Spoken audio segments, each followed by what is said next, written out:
जिल्ह्यात अनेक ठिकाणी चांगला पाऊस झालाय। खरीप हंगामाच्या पेरणीला त्यामुळे वेग आलाय। बहुतांश भागात सध्या पेरणी सुरू आहे।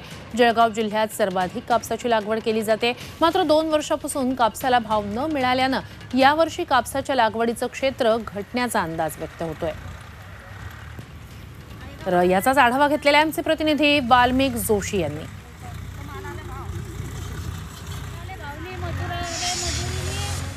नुकताच खरीप हंगामाला सुरुवात झालेली आहे। पाऊस हा पहिला जो आहे हा थोडा बहुत चांगला झाला आहे, त्यामुळे शेतकरी राजा जो आहे आपल्या शेतात तण काढताना पाहायला मिळालं होतं। मात्र आता कुठेतरी शेत साफ करून यानंतर जळगाव जिल्ह्यात कापूस मोठ्या प्रमाणात लागवड करण्यात येते, म्हणून कापसाचं पीक हे मोठ्या प्रमाणात घेतलं जातं। याकरता शेत पेरून ठेवल्यानंतर कापसाचं जे बीज आहे ते पावसात किंवा याच दिवसात लावलं जातं, जेणेकरून पीक जे आहे ते मोठ्या प्रमाणात चांगलं येतात। एकंदरीत बघितलं तर आपण एका शेतामध्ये आहात। या ठिकाणी महिला वर्ग जे आहे भर पावसामध्ये शेतीचे काम करतात आहे आणि कापसाचं पीक लावतात आहे। एकंदरीत बघायला गेलं तर गेल्या वर्षीच्या तुलनेमध्ये या वर्षी कापूस लावण्यामध्ये 12% घट झाली पाहायला मिळाली जाते। एकंदरीत कापसाला भाव नसल्यामुळे अनेक शेतकऱ्यांनी कापूस लागवडीचं हे पीक जे आहे कमी केलेलं आहे।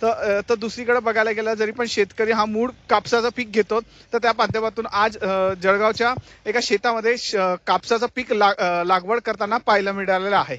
Valmik Joshi, Zee media, Jalgaon.